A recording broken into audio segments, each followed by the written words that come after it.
Monsieur Dumas, pendant que vous étiez professeur à l'école de pharmacie à l'époque, à vos tout débuts, vous avez mis sur pied un trimestre clinique dans le cadre du baccalauréat de pharmacie.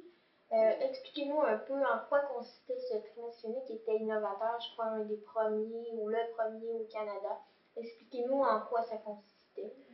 Alors, un an après mon arrivée à l'école, mon collègue Pierre-Paul Leblanc et moi-même, nous avons été contactés par le ministère de l'Industrie et du Commerce, par l'entremise de mon confrère Jean-Yves Boulle, pour réaliser un projet pilote d'implantation d'un système de distribution des doses des médicaments. Avec ce système, la pharmacie conditionne chaque dose pour chaque patient. Pierre-Paul Leblanc et moi, nous avons accepté de réaliser ce projet à la condition que nous puissions en même temps implanter un stage clinique à temps complet pendant tout un trimestre. C'est mon collègue Pierre-Paul qui a eu l'idée de ce stage clinique parce qu'il avait fait ses études de PhD aux États-Unis de 65 à 69 et il avait été exposé au mouvement de la pharmacie clinique qui avait pris beaucoup d'ampleur à ce moment-là aux États-Unis. Et ce stage, en quoi consistait-il? Qu'est-ce qui était demandé aux étudiants? Ce qui faisait l'aspect innovateur de ce stage, c'était deux aspects. Le premier, c'était l'ampleur du stage. C'était à temps complet, donc 5 jours semaine, toute la journée, pendant tout un trimestre. L'autre aspect, c'était que c'était orienté 100% pharmacie clinique. Ça veut dire que les étudiants allaient sur les unités de soins, ils rencontraient les malades, les interrogeaient sur les médicaments pris avant l'hospitalisation, de ce qu'on appelait à l'époque l'histoire médicamenteuse. Ensuite, ils avaient accès à tout le dossier du patient, donc ils pouvaient aller chercher toute l'information pour très bien connaître l'état du malade et pour voir si on utilisait bien aussi les médicaments ou les facteurs qui pouvaient influencer l'utilisation des médicaments. Ensuite, il faisait la tournée avec l'équipe médicale, donc il pouvait interroger le médecin traitant, il pouvait répondre aux questions du médecin traitant, il pouvait formuler des suggestions de modification du traitement, etc. Et aussi il interagissait avec les infirmières justement pour voir s'il y avait des problèmes quelconques dans l'utilisation des médicaments que les infirmières administraient. Donc, c'était cet aspect pharmacie clinique qui était vraiment innovateur à mon avis. Et les premiers stages ont eu lieu où? La première fois, donc, c'était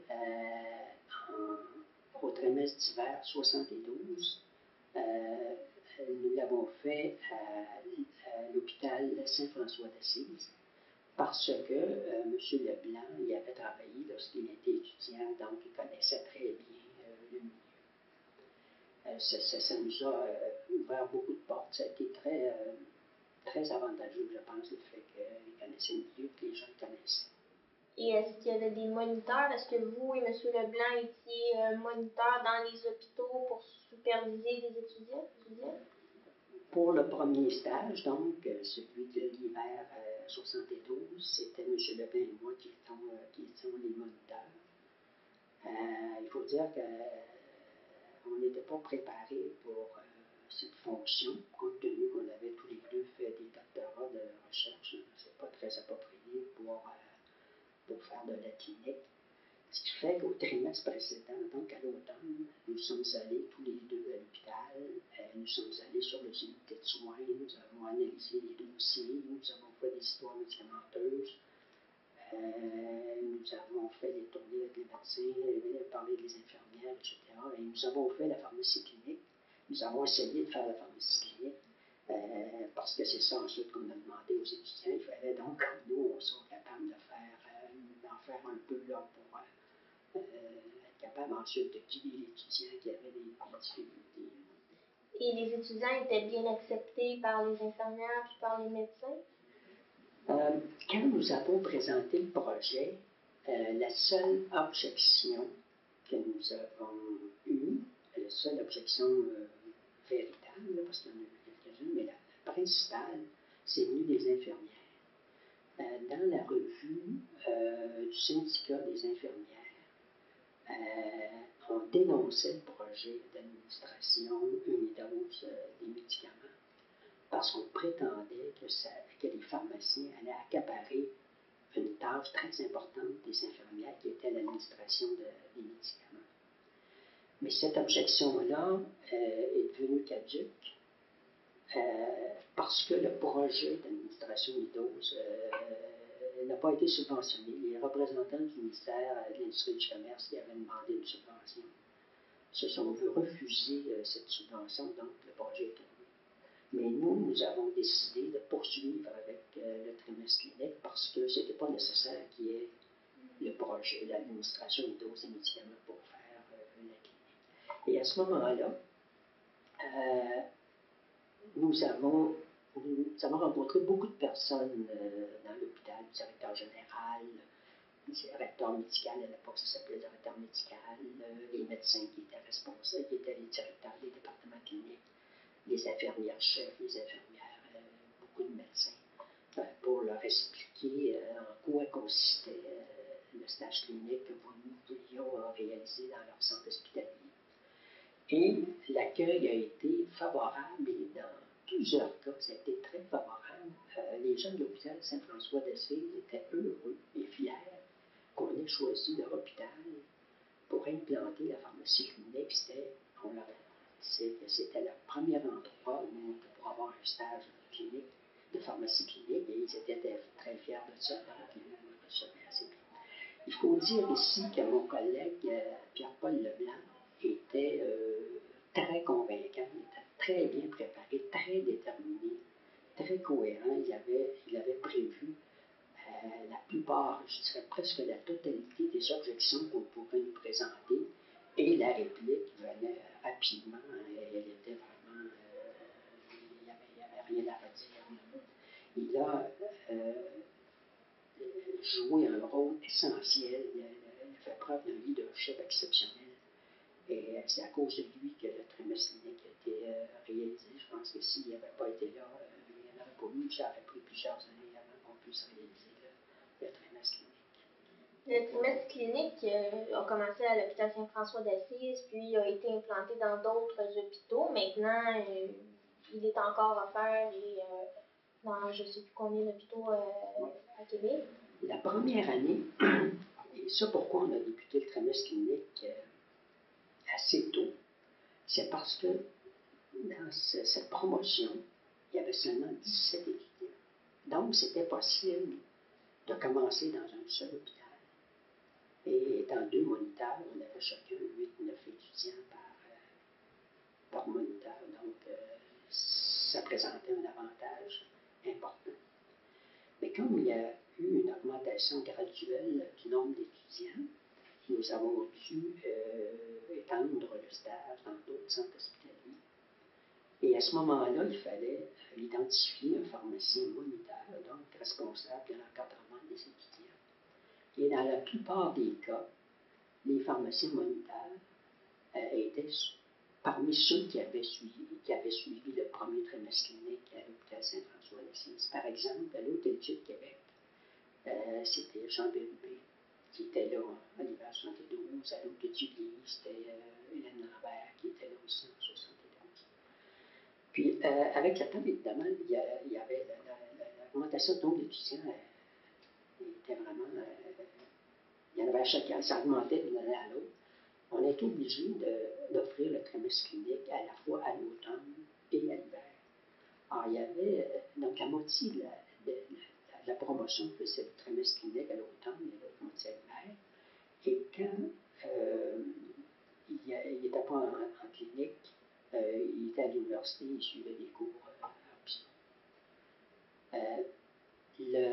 où on a eu un peu de difficulté, c'est au niveau du financement des stages. Donc, au départ, l'université versait à l'hôpital l'équivalent du salaire moyen d'un pharmacien pendant la durée du stage. Alors, le stage durait 4 mois, 4 mois l'automne, 4 mois l'hiver. Donc, ça faisait la rémunération pour 8 mois. Ensuite, après quelques années, nous avons été inclus dans le contrat d'affiliation. Et à ce moment-là, l'unité de paiement, c'était le jour stage. Donc, l'université payait un montant fixe par jour, par étudiant de stage. Par exemple, pour être concret, en 1989, c'était 19,50 $ par jour, par étudiant. Et là, on a eu des plaintes de la part des pharmaciens, surtout les chefs, parce qu'ils trouvaient que c'était insuffisant. C'est vrai que ça ne correspondait pas du tout au salaire du pharmacien, donc il était un peu perdant financièrement. Et ce stage a eu un impact important sur le développement de la pharmacie clinique à travers le Québec, je crois. Oui, moi je pense que ça a eu un impact considérable sur l'exercice de la pharmacie en milieu hospitalier. Avant la pharmacie clinique, les pharmaciens, moi quand j'étais étudiant par exemple, les pharmaciens se cantonnaient dans la pharmacie. Et c'est facile à comprendre parce qu'ils étaient peu nombreux, et dans certains cas très peu nombreux. Moi, quand j'étais à l'hôpital d'Arthabasca, il y avait un seul pharmacien. Donc, il n'y avait pas le choix de s'en tenir aux tâches ou aux fonctions de base, c'est-à-dire, par exemple, assurer un bon système de distribution des médicaments. Mais donc, ça, on ne peut pas faire de clinique si on n'a pas d'abord un bon système de distribution. Mais je pense que si on veut vraiment influencer de façon optimale l'usage de médicaments, il ne faut pas se contenter du système de distribution, même si c'est essentiel. Il faut aller partout dans l'hôpital, peut-être pas partout, mais à plusieurs endroits, aller chercher toute l'information nécessaire pour être capable ensuite d'agir et d'améliorer l'usage des médicaments. Et c'est ça que le trimestre clinique, à mon avis, a fait. C'est-à-dire que les diplômés, les étudiants qui ont fait le trimestre clinique, qui ont appris à aller sur les unités de soins, à lire le dossier, à interagir avec les médecins, avec les infirmières, avec les patients. Quand ils ont fait ensuite la résidence en pharmacie hôpital, ils sont retrouvés pharmaciens hospitaliers. Ben, ils savaient comment faire, comment se déplacer dans l'hôpital pour améliorer l'usage des médicaments.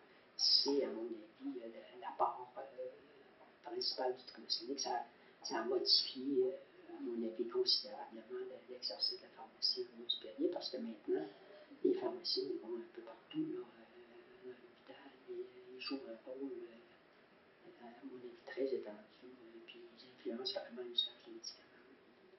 Parce qu'il faut rappeler que ce cours-là était obligatoire pour tous les étudiants qui se dirigeaient ou non en pharmacie hospitalière après leur baccalauréat. Donc, ça sensibilisait beaucoup de pharmaciens et ça en a attiré beaucoup vers la pharmacie hospitalière, sûrement. J'espère. Pour ceux qui n'ont pas eu, ils n'ont pas été trop traumatisés par le trimestre clinique parce qu'il faut dire que c'était très exigeant pour les étudiants. Ça pouvait être stressant pour les étudiants parce qu'ils avaient des activités, ils étaient très suivis par les moniteurs et puis il y en a qui ont peut-être trouvé ça difficile. Mais à la fin, je pense que la grande majorité ont beaucoup apprécié le trimestre clinique parce qu'ils sont beaucoup